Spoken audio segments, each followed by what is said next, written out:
Futbol o'ynayapsan, varaqda turibsan, to'p kelyapti. To'p kelgan sari uni fokuslash kerak. Uni sen linza, ko'zingdagi linzani joyini o'zgartirib, tasvirni hosil qilish kerak. Juda bir murakkablashib ketardi hayot. Xo'sh, bugungi mavzumiz linzalar. Linzalarni turi va hayotda qo'llanilishi qayerda keladi va bizning ko'zimiz, biz qanday ko'ramiz? Linzalarda qanday ta'sir hosil bo'ladi? Ko'zda qanday ta'sir hosil bo'ladi? Shular haqida fikr yuritamiz. Linzalar ikki turga bo'linadi: sochuvchi va yig'uvchi. Mana yig'uvchi linzalar ko'radigan bo'lsak, bu nima uchun yig'uvchi deyiladi? Nur yuborgan paytimizda nurni mana yig'ib beradi. O'tayotgan nur o'zidan o'tib, mana shu bitta nuqtada yig'ib beradi. Mana ham yig'uvchi. Sochuvchi turi bor, nurni sochib beradi. Demak, mana bitta yig'uvchi linzada tasvir hosil bo'lishini ko'ramiz. Qanaqa tasvir hosil bo'ladi? Mana F harfimiz, mana shu harfni surib, mana linzada ta'sir hosil qilyapmiz.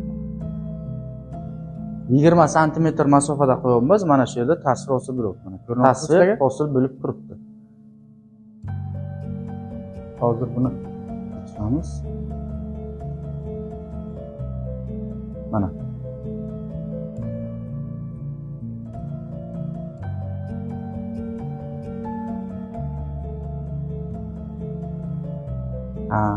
Yig'uvchi linzanidagi buyumni, ana buyum deyiladi, bu ekran. Joyini o'zgartirsak, tasvirimiz xiralashadi. Bu xiralashgan tasvirni to'g'rilashimiz uchun linzani yana surishimiz kerak bo'ladi, yo uzoqlashtirishimiz, yo yaqinlashtirishimiz kerak bo'ladi. Mana bu holatda ham mana tasvirimiz teskari kattalashgan va haqiqiy tasvir hosil bo'ladi. Demak, linzani ko'ryapmizmi? Yig'uvchi linzani. Mana bunaqa lupa ham ko'rganmiz va o'zimiz olib ham ko'rganmiz. O'rta qismi qalin, chetki qismlari mayinroq bo'lgan linza yig'uvchi linza deyiladi. Mana bu yerda ham xuddi shunaqa, mana bu ushlab ko'radigan bo'lsa, o'rtasi qalinroq, cheti mayinroq, ya'ni yig'uvchi linza. Endi yig'uvchi linzada odatda tasvir teskari kichraygan haqiqiy ekan. Va buyumni joyini o'zgartirgan paytimiz linzani ham holatini o'zgartirib tasvir hosil qilish mumkin. Mana buyum o'zgardimi, linzani ham o'zgartirib tasvir hosil qilamiz. Ekranni joyida to'xtatgan holat. Endi ko'zimizga keladigan bo'lsak, bizani ko'zimiz mana ko'z. Mana bu ko'zimizning ichida nima bor desa, ko'zimizning ichida linza bor ekan, mana linza.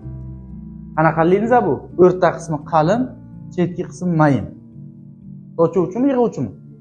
Yig'uvchi linza.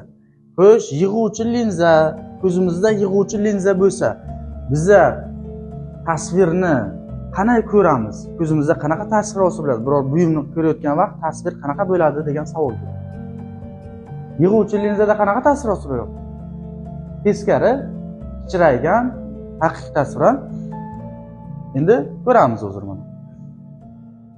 Mana daraxt yoki kitob. Mana shuni tasviri, mana nur keladi. Mana men chizma bilan hozir bu yerda videoda ko'rsatmayapmiz. O'zini ko'radigan bo'lsak, yaqinroq keltirsak agar ko'ramiz buni. Tasvir qanaqa bo'lib turibdi? Teskari, kichraygan, haqiqiy tasvir. Ko'zimizda ham demak teskari, kichraygan, haqiqiy tasvir hosil bo'lar ekan. Tushunibsizlar? Biz teskari ko'rmaymiz hammani. Yo, hamma narsa teskarimi degan savol keladi. Nima bo'ladi deb o'ylaysizlar?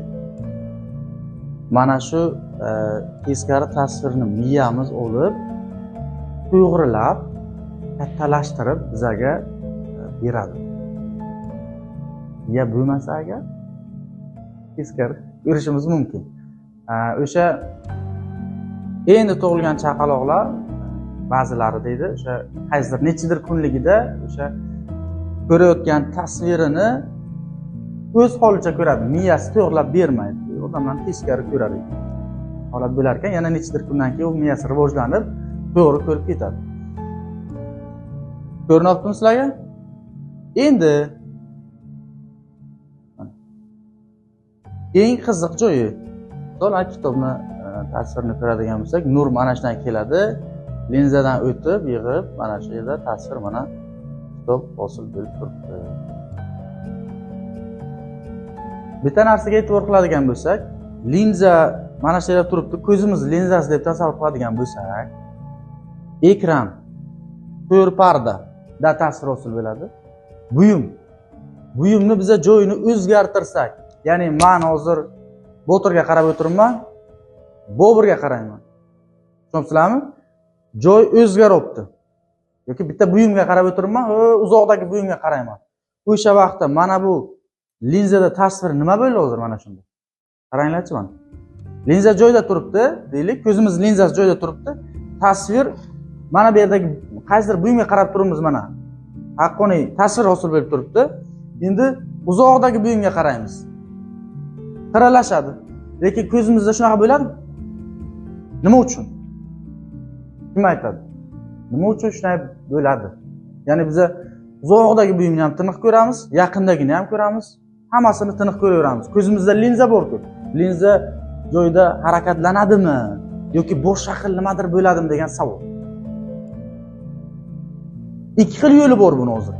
Ana shu buyum xiralashdi-ku, mana bu linzani olib, o'rniga linza boshqacha fokus masofali linza qo'ysak ham tasvir hosil qilish mumkin. Ana bularni joyini o'zgartirmasdan linzani o'zgartirib ham tasvirni aniq hosil qilish mumkin.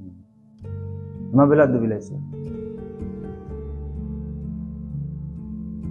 Linza o'zgaruvchan bo'ladi. Qana o'zgaradi linza desa, shu xususiyat bor ekanki, mana bu ko'ryapsizlar mana buni.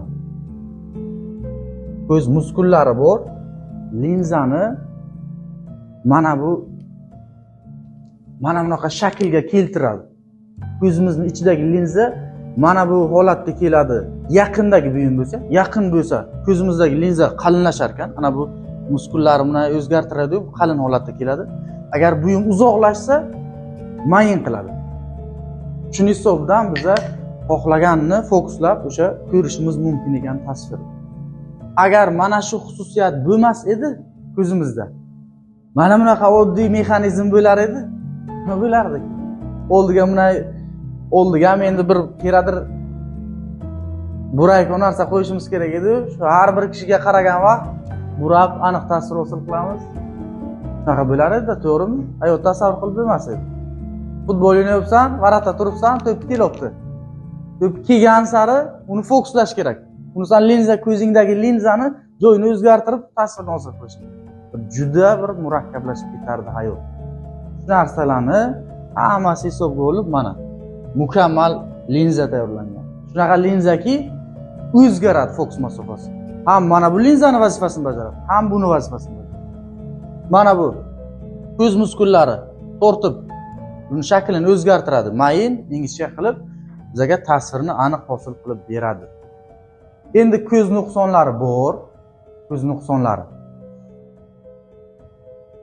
Bitta stop. Ko'z nuqsonlari bor. Bu tasvirni biza yo oldinda ko'rib qolamiz.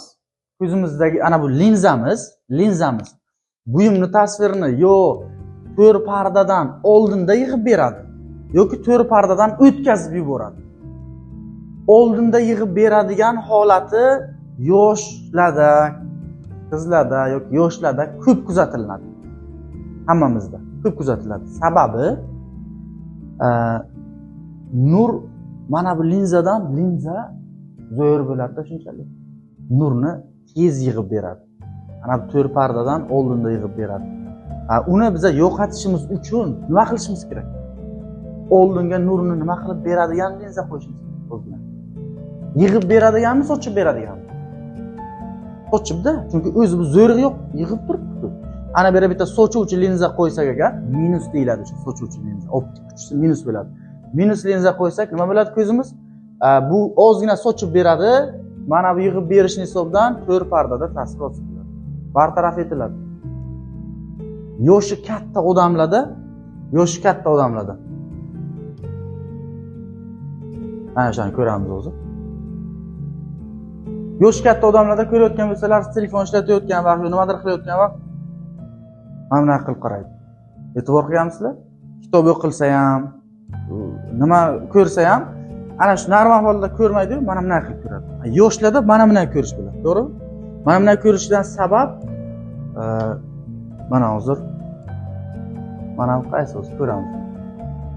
Tasvir kelyapti, mana linzada yig'ilib, odatda mana bunday bo'ladi-yu, keyin linzaning shakli o'zgaradi-yu, tasvir mana bu yerga keladi. Linzamiz qalinlashib, ko'ryapsizlar? Tasvir mana, aniq tasvir hosil bo'ldi mana. Tasvirni ko'rinishi. Endi yaqindan ko'radigan yoki uzoqdan ko'radiganni o'zi ko'ramiz. Mana bu qaysi biri? Mana kelib turibdi, yaqindan ko'rarli. Linza mayinlashib uzoqroq qiladi, lekin baribir to'g'ri pardada hosil bo'lmaydi, tasvir xiralashadi. Bunga nima kerak bitta? Sochuvchi linza qo'yishimiz kerak. Mana tasvir aytgan. To'g'rimi? Optik kuchi manfiy bo'ladi ko'pchilikda. Mana. Tushunasizlar? Uzoqni yaxshi ko'raylik onlar bu. Uzoqni yaxshi ko'radi, yaqinni ko'ra olmaydi. Ularda nima bo'ladi desa, kelayotgan nur to'g'ri pardadan bu qaysi edi bu? Bu ham hozir kim? Ana bunisi. Mana. Ana bu uzoqdan ko'radigan. Mana harakat qiladi bu qalinlashib. Mana bu yerga yig'ishga, lekin baribir bo'lmagandan keyin yana bitta nima qo'yiladi? Yig'uvchi linza olib beriladi. Tavsiya etiladi doktor. Pluslik bo'ladi u. +2, +3 deydi. Tushunasizlar? Mana bunaqa holat bo'ladi. Ko'zimizdagi holat. Ba'zilarda ikki xil bo'ladi. Bittasi ko'zini yumsa, uzoqdan yaxshi ko'radi. Bittasini yumsa, yaqindan yaxshi ko'radi. U uchun nima qilinadi?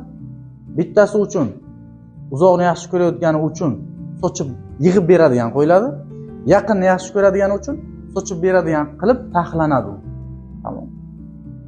Ish ketaveradi. Tushunarlimi? Ko'z masalasida muammo yo'qmi? Mana. Fotoapparat, kameralarga e'tibor qilsalaringiz, rasmga olayotgan vaqt bunday bo'sasan odamning yuzini, keyin o'zi qilib qanaydir harakat qiladi, Fotoapparatlarda nima bo'ladi bilasizlar? O'sha vaqt linzasi borib keladimi yo o'zgaradimi? Borib keladi. O'zgaradigan fotoapparat yo'q. Ko'zdagi linzasi o'zgaradigan fotoapparat yo'q. Borib keladi. Yoki uzoqni oladigan uzun bo'ladi. Qanchalik uzun bo'lsa, masalan, uzoqdagi buyumni aniq qilib olar ekanlar bu, to'g'rimi? Mana tavlab o'sha linza ichidagi linzani joyini o'zgartirib tasvirni oladi. Savollar bor. Ko'z mukammal. Ko'ryapsizlarmi? Bu yo'q-da bunaqa texnologiya. Odamda bu asrash kerak.